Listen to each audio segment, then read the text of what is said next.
Good afternoon everyone. এখন ঘড়িতে বাজে 1:45 আর ফেস ওয়াশ করতে গিয়ে দেখি আমার কপাল এত ভালো যে ফেস ওয়াশই নেই। তারপরে সামনের দোকান থেকে একটা ছোট্ট ফেস ওয়াশের প্যাকেট নিয়ে এসে কাজ সারলাম। তারপরে পেট পুজো সেরে চলে গেলাম আমাদের 3 তলার ছাদে। আর এত সুন্দর হাওয়া দিচ্ছে কি বলবো। আর আমি যে গাছগুলো লাগিয়েছিলাম সেগুলো চারাও বেরিয়ে গেছে, সরি বীজগুলো পুঁতেছিলাম সেগুলো চারা বেরিয়েছে।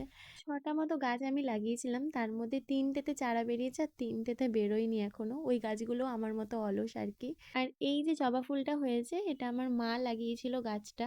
একটা হলুদ জবা, একটা গোবিন্দ জবা আর একটা লাল জবা, যেটাকে রক্ত জবা বলা হয়। যেটা লাল জবা সেটা কুড়ি আসার পরেই না কুড়িগুলো ঝরে পড়ে যায়, ফুল ফোটে না, কেন জানি না। তোমাদের যদি কারো জানা থাকে কেন এরকম হয় আমাকে অবশ্যই কিন্তু কমেন্টে জানিও।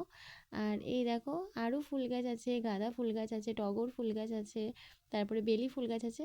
তো চলো, আমার ভিডিওটা কেমন লাগলো অবশ্যই কিন্তু কমেন্ট করে জানিও। দেখা হচ্ছে নেক্সট ব্লগে। টাটা।